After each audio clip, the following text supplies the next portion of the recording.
How we doing, everybody? Welcome to another episode of Getting Jiggy With It. I'm Will, and today we're opening up one of the newest packs for Marvel Champions, Ironheart. Now, I do need to let you know, I do have an Ironheart here. I got another Ironheart here. So, of course, we did pick up a copy so we could play it on our stream the other night, but Asmodee still sent me the copy that I had pre-ordered. So I think we'll be doing this as a giveaway. So if you want to win this, make sure that you subscribe to the channel, like, thumbs up, comment down below, all that YouTube stuff. That way we can let you know when we do that giveaway. It will most likely be an extra life giveaway, and we'll probably do it as maybe a bundle, or we may just do it spur of the moment, right? With that said, let's go ahead and flip the camera over so we can get into this pack and do a deck, well, see a deck overview, kind of review the cards and see how they work. All right, there we go. So this is the Ironheart pack. So again, this is one of the newest packs for Marvel Champions, a living card game. Unlike a TCG, you can buy these packs and they pretty much like a starter deck. You get all the cards that you need to face off against, well, any of the villains that you got either in the base set or any, expansion set that you've bought, any villain pack. So there you go. So we'll go ahead and go through the cards here. So the first one is Ironheart as herself. So she comes with 3 different cards. So during the game, she's going to be upgrading herself by collecting her progress counters, basically the progress of her building her better armor. But she does start out as Riri Williams. So Riri Williams is a 3 recovery, child prodigy action, spend 1 resource of any type, place 1 progress counter on Riri Williams. So this is how you're going to be able to pick up those extra progress counters. There's a couple cards in here that'll also do it, but she's going to be one where you want to basically stay in her mode until you get enough to upgrade her, unless you're needing to flip into her alter ego. So all 3 are basically the same. When you start out, it's spend 1 science resource to place 1 counter. When she gets to her second form, it's spend 1 science resource to get 2 resources, or 2 resources of any type to get 1 progress. And the last one is just any resource. So at the beginning, got to get the science. Middle, recommended the science. And the third one, at that point, they're hoping you're far enough in the game and you're just ready to just beat up on things. So when she starts out 1, 2, 3, her level up action is, like I said, you remove this to get her to version 2.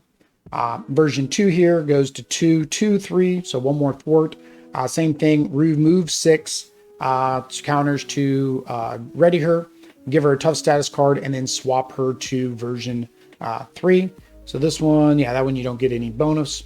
And then the last one is maximum efficiency. So now her hero action is remove 1 progress counter from her, and you do 2 damage. So basically, and that's not a limit. It's a limit once because it's your hero action, so you're taking it as an action per turn. But you can just build up them counters if you want. All right. So then her deck, her first ally is Brawn, 4, 2, 3, 3 hit points. While Brawn is exhausted, he gains a resource, generate a science resource. So again, teams up with her to be able to use, basically get powered up in that first phase when she needs a science resource. Flyover is her thwart event. Hero action, remove 3 threat from a scheme, place 1 progress counter on Ironheart, 2 progress instead if it removes the last threat. So again, that's another way to get her progress counters. Photon Beam action, attack, deal 4 damage to an enemy, place 1 progress counter on Ironheart, and then 2 progress if it defeats an enemy. So this is one where you kind of want some of the little baddies, the minions, to come out to basically take out, because, well, then you get more progress counters, right? So you get 2 of those, 3 of those. I should count the cards before I go in here. New and improved. This is her skill. Hero action, choose X different options where X is equal to Ironheart's version number. Search your deck for Ironheart card and add it to your hand. Shuffle your deck. Give Ironheart a tough status card. Ready Ironheart. So basically each version gives her 1 more benefit. All right, 2 of those. Sector scan, reduce the cost to play sector scan by X, where X is her version number again. So it could basically be free once you get fully upgraded. Hero action, until the end of your round, you may look at the top card of the encounter deck at any time. Stroke of Genius. After you spin this card, place 1 progress counter on your identity, draw 1 card. So you got 2 of those. Riri Williams, Persona, alter ego action, exhaust Riri Williams, choose to either heal 2 damage from Riri or place 1 progress counter on Riri. All right. Tony Stark's AI, Persona, action, exhaust Tony Stark. Look at the top 2 cards of your deck, add 1 to your hand, discard the other. Photon Blasters, get 2 additional hit points. Hero action, exhaust the Photon Blasters, deal damage to an enemy equal to the version. So again, up to 3. Propulsion Jets, get 2 hit points, but exhaust Propulsion Jets to remove threat from a scheme, again, up to her level. So basically the opposite of the other card. They're her cards in her deck, her starter deck, but of course these are cards now that you can put in any deck. So Cloud9, 3/1/1, so not a lot of thwart, not a lot of attack, 3 damage. However, hero action, exhaust Cloud9, choose a player until the end of that turn. Each aerial character they control gets +1, so really good in your aerial decks. Falcon, this is the new Falcon, 4/1/2. Hero response after Falcon attacks or thwarts. Spend a lightning resource, electric resource. They've got a real name. I call them lightning resource. To ready the champion character you control. So basically, as long as they have champion in their name, you're going to be able to ready them. And all of her cohorts, of course, have champion. So 3/2/1, this is Patriot.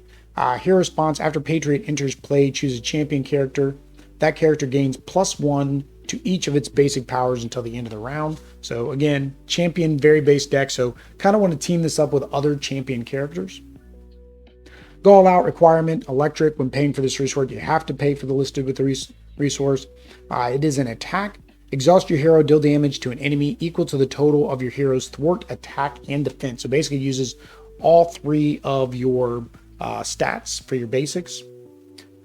Push ahead, 3, thwart, requirement, science. While paying for this card, hero, it is a thwart action. Exhaust your hero, remove threat from a scheme equal to the total of your hero's thwart, attack, and defense. So kind of the same as go all out, except for it's doing it for the thwarting action. Morale boost, hero action, choose a hero. Until the end of the round, the hero gets +1/+1/+1. It's always good. R&D, so this I think is a newer card. Requirements, you need 2 of the science resource. Uses 3 research counters. So basically you exhaust it and remove 1 of its resource counters from it. Choose a friendly character and play. They get +1/+1 attack and thwart to the end of the round. Power of Leadership's your standard double card, right? Your wild. Agent 13, so she's 4/2/1, 4 hit points. Response after Agent 13 attacks or thwarts, chooses shield support and ready to support. So a lot of her extra cards, the gray ones, are all going to be shield agents. Well, no, actually, all of her support cards were shield, I believe, if I remember correctly. Yeah, so like R&D, location, shield. But again, something good to put in a lot of decks that have shield either allies or shield cards. Songbird, she's a champion, 0/0/3. The reason she's 0 is after Songbird enters play, place up to 3 shift counters here. All the shift counters here are equal to X. She gets either 3 attack. For 1, she gets 3 attack and overkill. She has 2, she gets 3 thwart and aerial. If she has 3, she gets 5 hit points and gains retaliate 1. So basically, if you got the 3 counters here, she can do all, the 5 hit points, right? As soon as you lose a counter, I don't even know how she loses a counter. Response after she enters play, place the 3 shift counters. While the shift counters here are equal to X, she gets. It's not saying what you do with the shift counters. Like, do you remove them so you can go down to 2 and 3? I'm gonna have to look that one. I don't know if I saw anybody ask that on Board Game Geek yet, how she works. Vivian 2/2/1, aerial android champion, hero. After Vivian enters play, choose an attachment, non-elite minion or non-permanent side scheme. Until the end of the round, treat that card's printed text as if it were blank. That's kind of cool. The helicarrier, so this basically allows you to reduce the cost of your next played. Go for champions, max 1 per deck, only if your identity has champion. Hero action, each champion character in play cannot take damage, so it's basically a full block. Ingenuity skill, only if your identity has genius, max 1. Exhaust ingenuity and you generate a science resource. So again, real good for her at the beginning because you need those science resources to get up into the second and third phase, or versions. They're calling them versions. Here's our obligation, minor setback. Give to Riri Williams. Remove one progress counter from your identity, then discard this card. If no progress counters are removed this way, deal one face down encounter card, then shuffle this back in. Her rule by force is the side scheme for her nemesis. While Lucia von Bardus is in play, this card gains the hazard icon. While Lucia Bardus is not in play, this card gains the acceleration icon. So basically, she's going to come out, the side scheme comes out, you then have to deal with them individually. One's going to make more threat, one's going to make more encounters. So Lucia von Bardus, I don't know if I should say it with a Spanish accent or not. 2/1/4. While Lucia von Bardus, I guess von is actually European more than anything.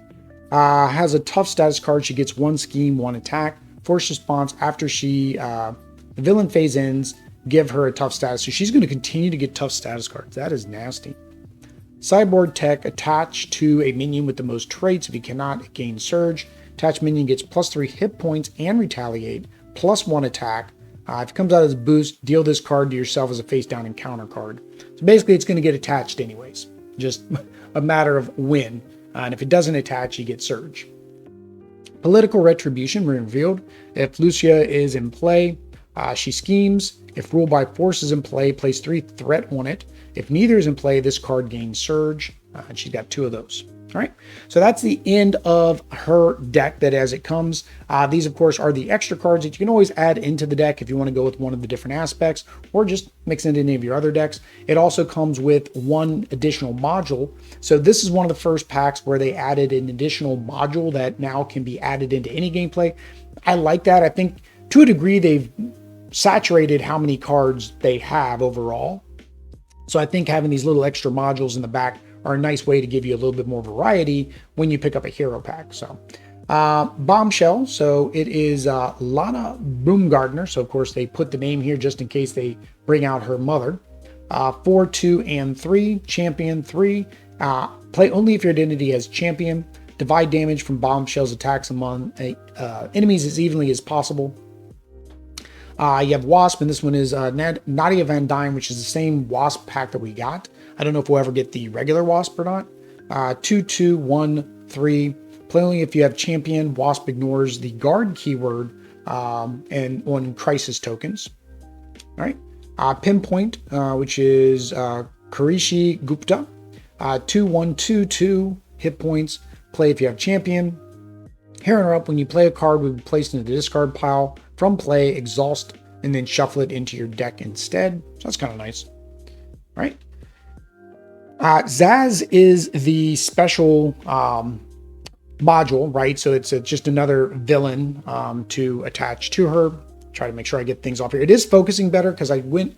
So what I usually have it is open focus. That way it focuses on the whole board. When I do it like this, I have to remember unboxing. I have to set it to pinpoint focus because this seems to not care about the stuff around. It tries to focus right in the center. But feedback loop, side scheme. When revealed, each player must place threat here equal to the total number of electric resources in their hand and on the cards they control. So we did add this into the Sinister Motives gameplay that we did, just so we could add it in so people could see what it did.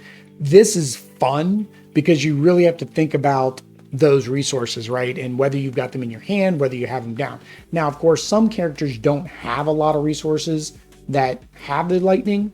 So it may not be as effective in those scenarios or against those heroes, but it was a fun difference. And you'll notice all of his cards play off of that. So here's Zax, 2, 2, 4. Zax gets +1 attack, +1 hit, where X is equal to the number of your lightning resources. Boost, if you have at least 2 lightning resources in your hand, put them into play engaged with you. Haywire, you attach this to your identity.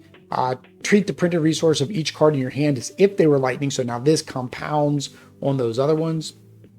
Hero action, choose either discard card you control with a printed lightning or take 2 indirect damage to discard. So there's 2 of those, 2 Haywires. Air static, so forced interrupt. When the villain phase begins, deal 2 indirect damage to each player with electric resources in their hand or if they control it.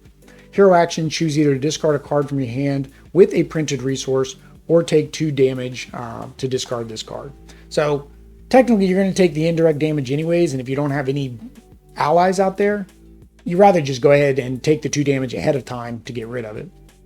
And then last card is Zap. When revealed, take indirect damage equal to the total number of lightning resources in your hand. If your identity has dealt 1 or fewer damage this way, the card gains Surge. So basically, if you're not actually taking damage because you don't have any in your hand, it's going to gain Surge. Well, even if you take 1 damage. If you block it, it's going to gain Surge, right? Because your block would defend against that. Right? So that is the Ironheart pack. If you've made it this far in the video, reminder, we are going to be giving away this in the near future. So if you want to know when we give that away, again, subscribe, bell notification, leave a comment down below what you think about Ironheart, or maybe how we should give this away. Give us ideas of how to give away this extra pack that we've got. Until next time, guys. Peace.